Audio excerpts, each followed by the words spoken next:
Let's bow our heads. Heavenly Father, we give you this hour, this time, the close of this Sabbath, that you can be lifted up as we think about your work and exalt you. We pray in Jesus' name, amen. All right, we're going to be listening about a place where churches just like this have gone on mission trips and groups. It's a little harder now with COVID and vaccines and testing and all kinds of other things that are making travel complicated these days, but they're going to be taking us deep in the jungle along the Amazon River and see how God is working there. You know, lately in this last year, right here in this room, we've prayed for religious freedom a time or two, and as we see things happening in this country, and as we came close to the elections last fall, and praying that God will give us freedom to do his work. You know, we've had freedom for a long, long time. And so whenever I hear a prayer for freedom, I ask myself, well, what have we done with the freedom that God's already given us? And why should God give us any more? So we do have liberties and open doors before us. Some of those have kind of opened and closed, and things have become challenging in the last year with certain things. My plea tonight is that we work while the day lasts, while we have opportunity to speak and to communicate and travel and do all those things, to give. Our place should be on the altar every day, our lives and everything that we have, so that God can do what he wants to do with his children, with his stuff. So I'm going to invite Robert and Beatrice up again as they share not only about what's happening down there, but about their own story. And as they begin here, I'm going to be passing out these envelopes. That's because you have an opportunity tonight, if you want to help with their project they're sharing about, to create more of these kinds of stories and the things that are happening. They're actually going down to Brazil pretty soon, here not too long. And so I'll let them share about that. But while they start, I'll hand out these envelopes. And they have used money before to do some of the building and some of the projects in the past. But God is opening doors potentially for them to go deeper or more committed in this work of missionary service. And so there's different ways that you can give here that they can share about. But we'll give this time to them and to the Lord.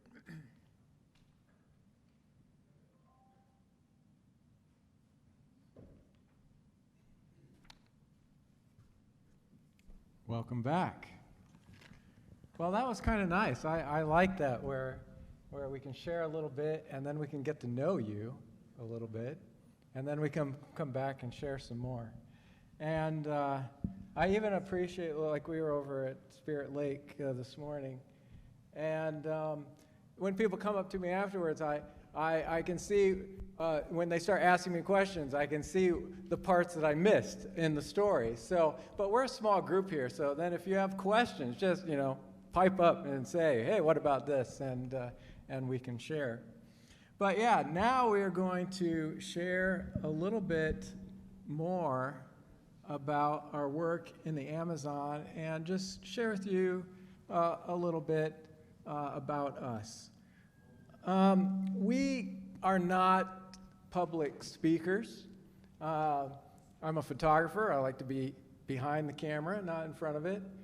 My wife, Beatrice, she plays the piano and has students, graduated with Master's of Piano Performance. I went to school for a Bachelor of Fine Arts, did a little biology in there as well. And we met at church, right? And what's really nice about being here, too, is our friends, Ed and Sherry Wines, is her daughter that kind of was the matchmaker that put us together. So we had a nice lunch with them yesterday and had a good time. So we love being here. We love our friendships and getting to know you as well. So Beatrice and I, we've always had missions in our hearts. So this is me when I was 14, down in Where was I at there? Not Honduras, the Dominican Republic. So I was there, Dominican Republic, on a teen mission trip. And this is Beatrice as a young girl growing up in Brazil. And she is playing the piano here. I'm hearing noises like maybe my alarm's going off telling me I need to be speaking at a meeting or something. All right. Her father, even though they were Brazilians, they were missionaries at the Penfield Hospital in Campo Grande, Brazil. And so she grew up in a mission family with a mission heart. After we got married, we did a mission trip with a group. And we did that with a mission group down to Mexico. And you can see our young faces there, and you can see it's really muddy. And mission trips are not always the easiest thing. And this particular trip, we did have a lot of problems, and a lot of bug bites, and a lot of rain, and a lot of flat tires. But in the end, it was nice to be nice and dry. But I told Beatrice I wanted to have that mission experience, that experience that changed my life. And after we got back, she's like, did it happen?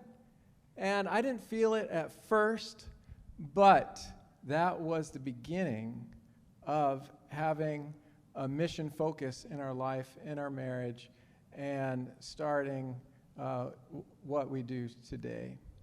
So after that, we were called by this couple here to be a part of something in Brazil. And this is the little church that was there. And all of a sudden, it was going to be a little group.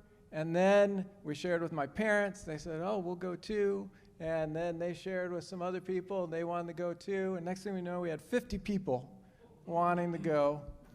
And so Beatrice and I said, we need to get a little more serious about this. This is the first time we ever planned a trip with people. We had always been participants. And so we get there, and we see this in front of that little building. And then a lady that we met there said, let me tell that story. Oh, she wants to tell us. Good. It happened to me. Tell me. When we went to meet this lady, Terezinha, she was the lady who would take care of the church. And a friend of hers came to her house, and she said, I was praying that God would send people from the United States to help us to build our church. And God answered my prayer. It was like, oh, I think maybe you got the wrong people. Got the wrong people, because we're not preachers. We're just a photographer and pianist. Yes, but we kind of joked, but we just told her, sister, if God impressed you, if He gave you a dream, you just pray, because we will pray also about it, and we cannot promise anything. We will go and share with our church about the projects you have. So then we didn't feel too bad, because we just, we didn't make any commitments. We didn't make any commitment. I just say it's with you, God. So. But then we get home and we share with our congregation, have a Vespers not unlike this one, and we said, we went and they have this building project, and we want to go, and we want to go with lots of people, and they showed us the blueprints of. While we were there, they showed us blueprints of this beautiful church. Actually, we talked to the person that we went to Mexico with, and he builds churches. That's his mission. And then we said, yeah, they want us to build this church. We found out later, he gave us some encouragement, but we found out later talking to him, he said, I saw the blueprints, and I thought about you guys, and he said, I'll have to be honest, I thought this isn't going to happen. And we were like, oh, no. But he said, God has proved me wrong, that I should not have been thinking that way. But when we came back and we shared the Vespers, we took them an offering. We said we wanted to collect stuffed animals for the trip, and we got $20 and 3 stuffed animals. But we said, are we crazy or what? But you know, God provided at one of our car washes that we had in the rain.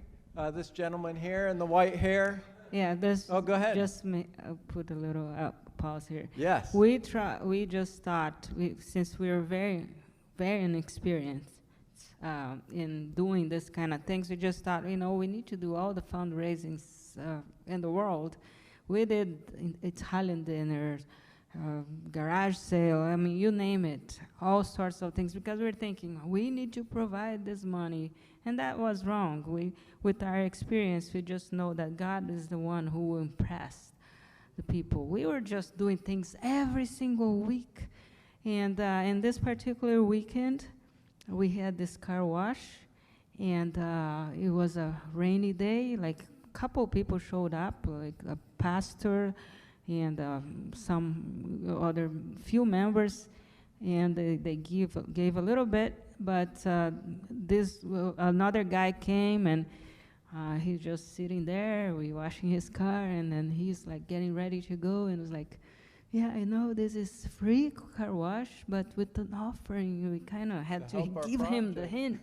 And the guy, "Oh, okay, I'll go pick up my girlfriend. I'll be back." And we are still waiting for him to this day. He hasn't shown up yet. It was frustrating because we were just working there, and was just feeling kind of discouraged. But at the end of the day, the gentleman there on the left, he came to us and he said, you know, how much is the church? At that time, remember, it was close to $18,000, the budget. And he said, I will give half of the price, the cost, and as a matching fund. For each dollar you give, I will give $1. So then we felt encouraged again. And during that same week, Rob's mom, she got a call from a member of her church. And he told her, you know, I was looking for a project. Do you know any project that I could give? Because I have here some money. And then she said, yes, I know of a project. And here he came, and he gave $5,000. Then I made my first call. I said, Mr. Miller, prepare $5,000, because we got the first $5,000. And God, he just opened the door, and we were able to collect all what we need, and in abundance. Then we had extra to give them extra features. And that was our first step of faith. That was as a married couple, but also in stepping forth in missions and seeing how really God works behind the scenes. And he has a plan already. He's just ready for us to be participants. And during that mission, since we didn't have a lot of experience, we want to make sure that people that were coming with us, they would get some work done. We wanted to make sure our group was busy. Nobody was going to say, I went to this mission and didn't do anything. So we had the constructions going on. We have 3 VBSs simultaneously in different villages. We have 3 evangelistic series, dental work. We had medical, children's choir, and counseling, and health fair. People were exhausted. I felt bad afterwards, because but everyone with a good spirit. But like in the evening, to relax a little bit, we got Bible, the felt, the Bible, felts that we still need to cut. So that was our downtime, cutting felts. But people were just so tired, but it was very rewarding. But we learned there that we shouldn't be working people to death, as we did. God is good. But God is good. So here we are. This is the finished building. and they meet to it to this day. And we are glad that God allowed us to be a part of that project. Well, after that, as I was talking to you folks in the other room, I heard stories about your passion being in India and different things, and Africa. And so that's really, God led us in those areas next. Beatrice said, I speak Portuguese, I don't speak Swahili. And but the gentleman that also helped us with the Brazilian church, he gave us this magazine for Reach International that does different orphanages around the world. And he says, I think you should hook up with these people. And then God all along was just kept pushing us and poking us in different ways to do something here, right? Yes. You want to say anything about that? Tanzania. I honestly, I didn't have any ambition to go and do work anywhere else, and especially Africa, because you hear a lot of things about, the Work being done there? Working being done there, and which I recognized I was totally wrong. And because I didn't feel comfortable, we went then to see the project. And as we went, a lot of things happened. We got lost with the drivers in the middle of Serengeti. And in the middle of the night, the drivers took a totally wrong way, and we ran out of gas. So I was just basically desperate there. It's like, God, why you brought me here?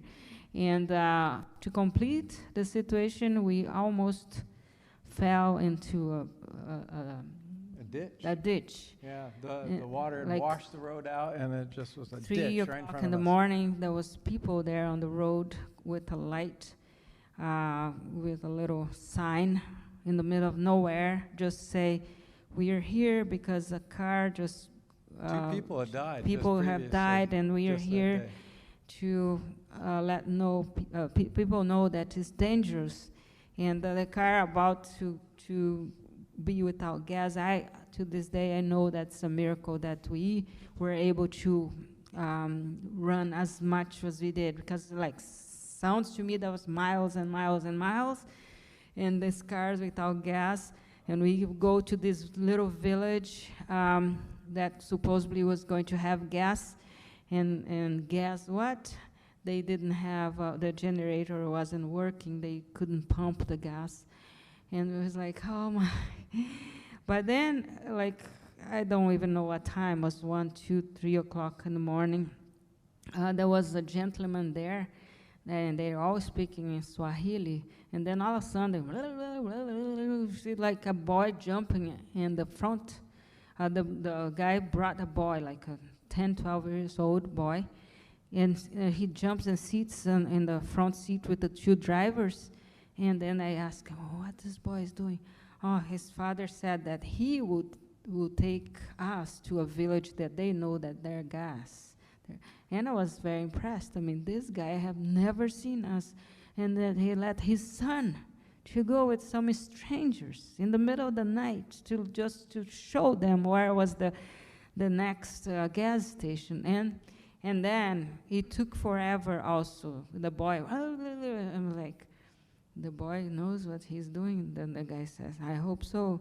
And and finally, the boy really knew what he was doing. He took us to this village. He kept saying, it's over the next hill. Yeah. It's over the next hill. It's over the next hill. And how many hills are there? Well, And yeah, we finally got for there. us, for me, it just seems that was forever. But we finally got to the place where we could put gas, and then we paid the boy pay a bus for the boy to get back to his place. But I was amazed. I'm like, it has to be something coming from God, just sending this boy, and without knowing us. And but then the next day, I during the evening when I was desperate, I told Rob, I'm not gonna bring people here to get lost, to go through all those troubles. I cannot. I'm not familiar with the country or anything. But then the next day when I rested and we went to see the land and we saw the need. That's whole. At that point, they had more than 500 orphans waiting for that orphanage. To be built. Then I melted. I was like, okay, God, I gave up. I give up. Let it be. And by God's grace, we were able to go to Tanzania. And actually, we went back several times. Not once, right? yes. And we saw the orphanage go from just a piece of land to a full-blown village with lots of children and lots of people, lots of kids' needs being met. And there's some of our group, some of the orphans, and then you can see the buildings in the background, which, if you know anything about like the one-day churches, they were donated these one-day churches, which they turned into dormitories for the school, and we were just privileged that God let us be a part of that, right? So we're feeling very, very comfortable doing that, led several mission trips to Africa, and accomplished a great work there. But then after that, he led us to India, which is even stretching our comfort zone a little bit more. But again, meeting the children and seeing them grow spiritually and the needs and their needs being met just made us feel that it was a privilege to be a part. So we were getting pretty used to short-term mission trips, where you go, we had like put our energy into it, we'd be helping other organizations, and then you can come back and you rest. So you rest, and then you kick it back up again, you do it some more. But then God, on a trip to the Amazon, let us know through a pastor that he had bigger plans for us. So we're in the Amazon doing a short-term trip, right? And what happened? You were visiting a village? We were visiting little villages, and I just, one day I got to one village that in particular very beautiful, and one of the brothers there, I just told him, that's a very nice place. I think I want to live here when I retire. And how do I do to get a land here? And then he said, just pick anything. I was like, seriously? Yeah, we will give it to you. And then later on, the local pastor, he just told me, if we give you a land here, would you consider doing a more permanent work in the Amazon? Then we said, yes. But we said yes, but not thinking much of that was going through anyways. Yeah, well, we were kind of thinking he was joking in a way. Like, but then once we got back home, right, he calls us up The and he says, calls. guess what? We got some land for you. You can start your full-time work. Like, seriously? And we're like, oh, no. So we said, okay, these people are serious. God is serious. We need to get our act together. So like Rodovalha, that first mission trip that we coordinated to Brazil, we said we need to go. We need to see this land. We need to see how God is leading us. And so there we are praying at the land in the Amazon. This was June 13, 2015, with $0 in our pocket, stepping out in faith, wondering how God is going to work. But what we feel that it was something sent from God, because previously we haven't had very good experience with some people in the Amazon region. We just think, we thought, yeah, working with these people is kind of hard. But once we committed to go see the land, then we start meeting other people that was totally the opposite, people that were trustworthy. It was like, where were those people? And that's when we first met this gentleman here, and his name is Ajusum. The pastor said, this is my elder. I am about to leave this region. In Brazil, pastors, they don't last too long. They move a lot. And he said, I'll leave you guys with this guy here, this gentleman, Trustworthy this man, trustworthy and, man, and he you're in good will hands. help you in whatever you need. So then we picked a land. We had a couple options, and on that day we prayed because we didn't know how it was going to happen. But we came back here, we shared our vision, we shared how God was leading us to a more full-time work, and the money started coming in, and, oops, I gotta change my clicker here. Where are we at? I don't see my mouse. What's going on? Did it change? Okay. Where's my mouse?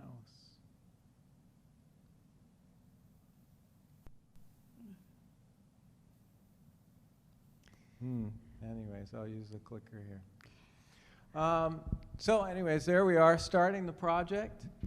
And it was like birthing our firstborn here, which we don't have any kids. So these are our kids, these projects. And within 9 months, we were able to inaugurate the mission house. All right?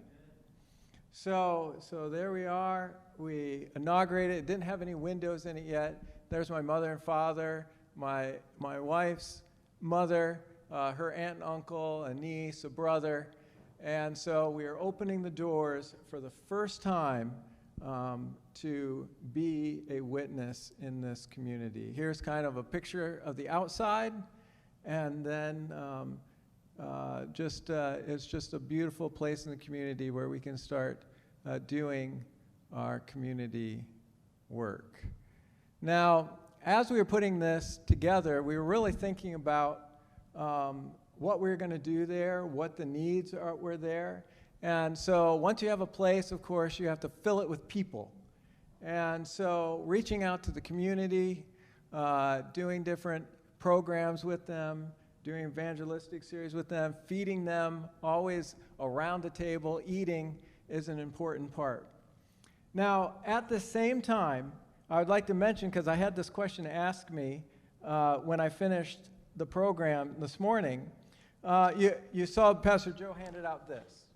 Well, and it says Global Thinkers Now. And he was like, who is Global Thinkers Now? Well, and my explanation for that is when we saw this starting to happen, and we knew it was going to be a more permanent work, we were like, we need to organize ourselves. And so we organized ourselves in the United States as Global Thinkers Now. And that's what we called ourselves before we were organized, but we called our global stinkers, because when you go on a short-term mission trip, you get really stinky. So we were just like, for a joke, we'd say global stinkers, but then we turned it to Global Thinkers Now. And so we organized in the United States. We also organized in Brazil. And so that way it made it very easy, because now we're going to need a larger flow of money more on a consistent basis from here down to there, and it just makes everything all nice and legal. And so that's the meaning of Global Thinkers Now.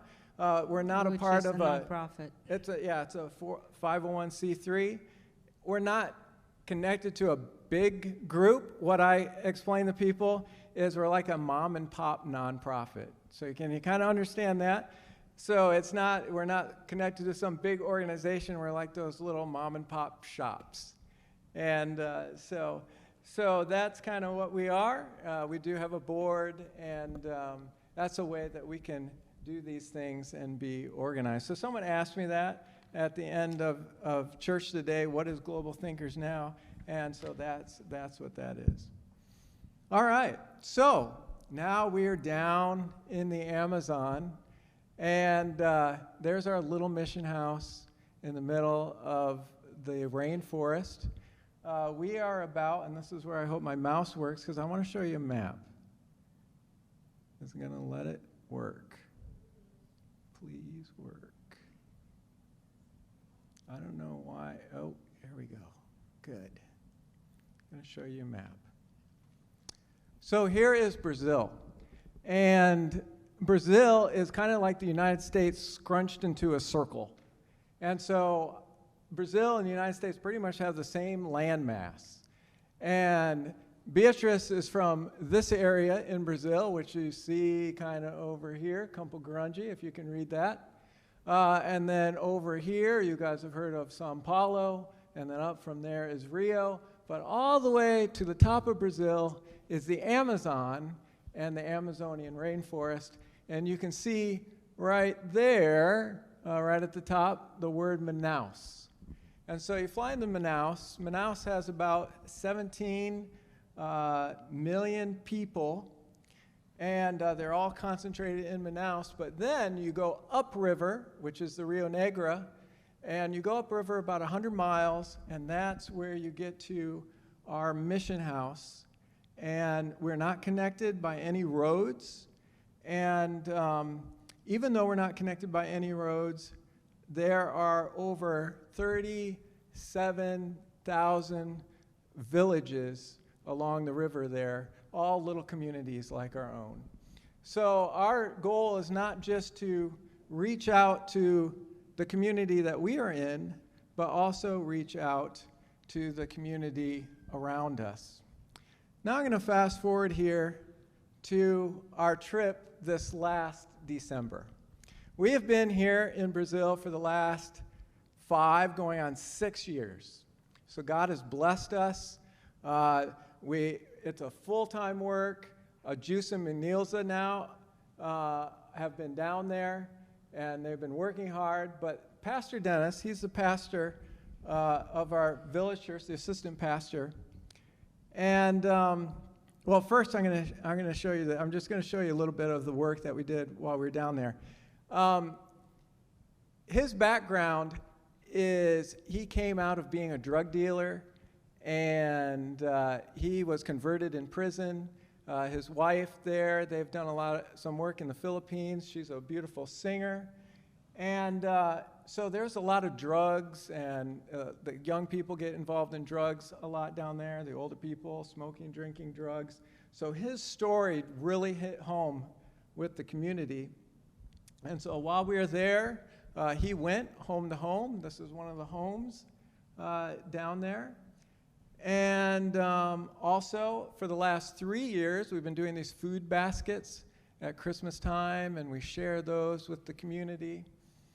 And we've been working, we're not super concentrating on how many baptisms we get. We're more concentrating on the relationship with the community. But we had 2 couples, 4 people that were ready for baptism, and so that was all exciting. And as you can see, it was nice, but then we're in the rainforest, so they kind of got baptized a little beforehand in the rain.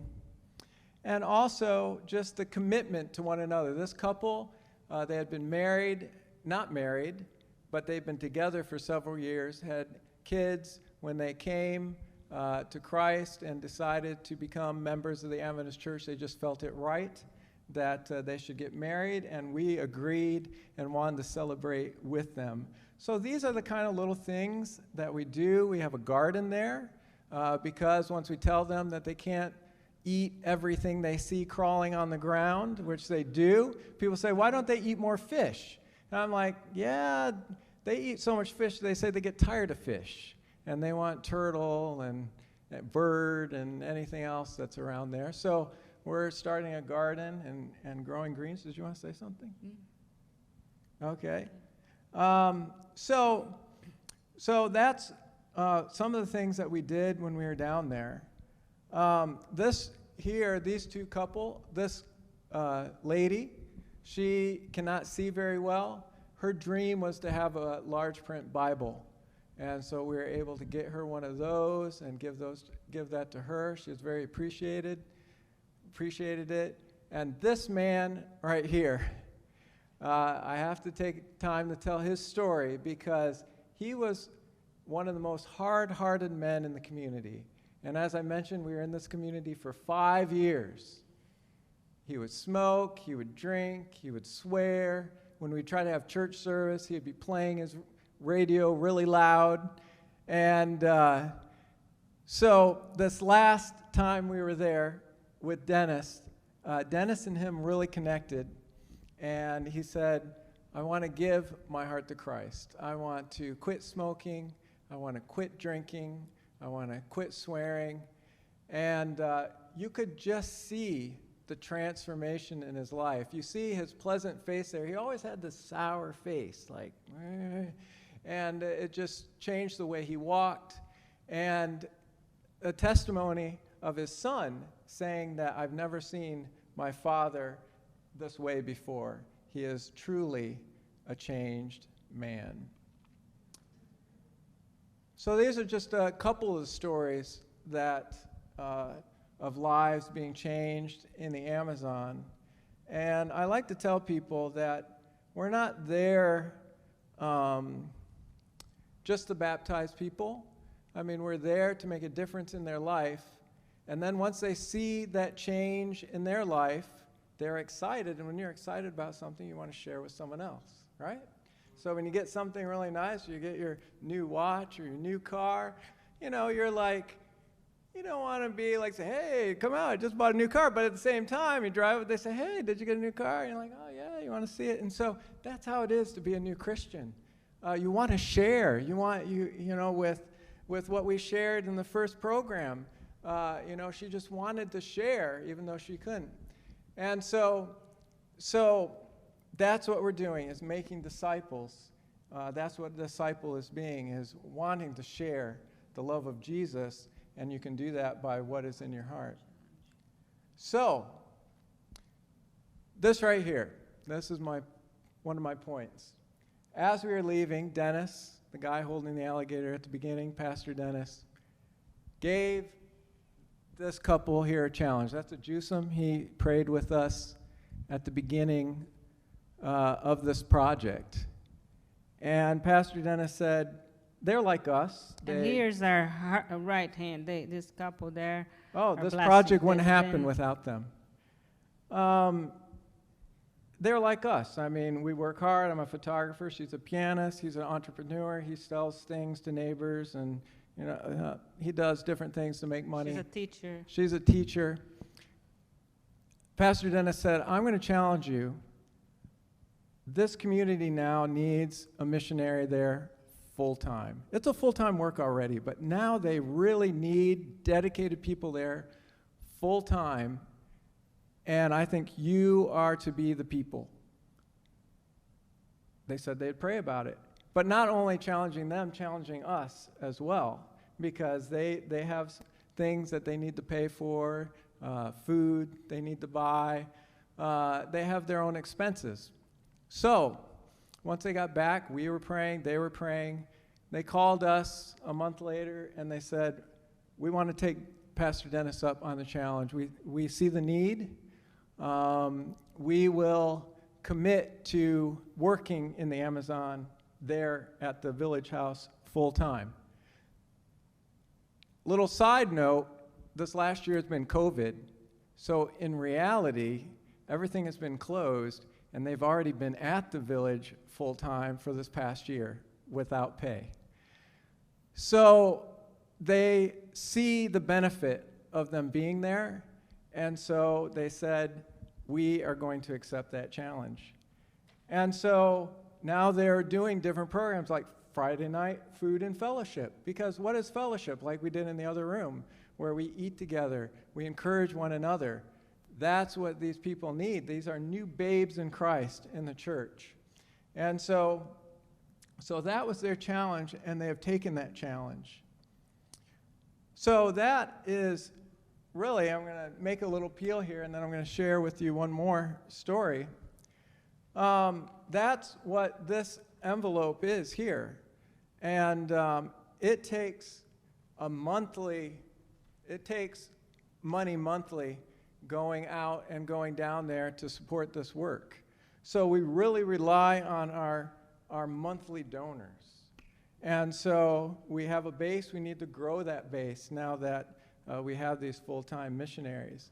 So we have up here, use funds where needed most, and that that's where we can use those for the Amazon, and also as we grow the 1040 window project that we were talking about in the first program. If just some people, just the Amazon touches their heart, well, you can mark that and say, well, use for that, and you can make that a monthly gift. Or use in a specific area. And these specific areas, McNeilsa that you saw there, she is a teacher by profession. She now is teaching at the school in the community, and we have plans already to build a education center. So that's going to take a little work and a little funding to do. And so if there's any specific need that someone wants to give to, they can give towards that as well. And of course, our monthly donations, as they come in, we use parts to start putting away to have this project. So anyways, there was one more thing that was a challenge, not by Pastor Dennis, but by Pastor Joe. I don't know where he went. There he is. Pastor Joe, as you know, is a very good pastor. And he's been with us for a lot of this journey. With the story of Ruth, he's been with us the full journey there. He knows that takes a lot of sweat and tears, hard work, sweat and tears. But Beatrice and I, we've been feeling the need that God's work needs to move faster, right? And so we were sharing with Pastor Joe and also with some other friends of ours, and we said, we think that really with what we're doing in the Middle East, what we're doing here, we need to be working this full time. So I came with my human thinking, came up with a 5-year plan, right? How we're going to transition out of doing photography and piano and all that stuff and start working full time. And Pastor Joe challenged us, and he says, you know what, I think you need to make that a 2-year plan, because we need to hasten God's soon return. So that is the challenge of us. We have McNeilsa and Ajusum there in the Amazon. Beatrice, as we transition over the next couple years. We've been I say we have 2 full-time jobs. We have our jobs of being a photographer and pianist, and also the mission work that we do. But really focusing on the mission work, we want to transition over the next couple years. And we're praying that God is going to lead us in that direction. So that is what we're doing in the Amazon. Do you want to add to anything that I said? All right. So it is a challenge, and it is a step of faith.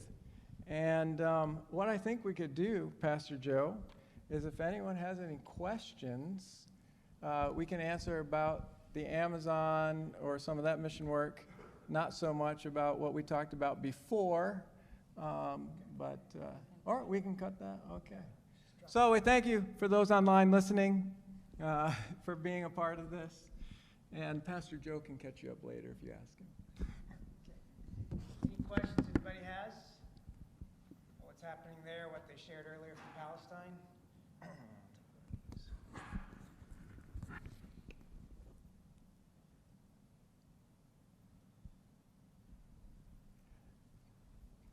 You know, You said it well. yeah. Well, I'm just, we can conclude by saying that we really see the need in both areas. I mean, it seems like so different, but now with the feeds cut there, as we grow the work that we're doing with Ruth, and as we're doing what we're doing here, we just see that we want to be spending, part of the time we're there over here, and then part of the time sharing with you folks.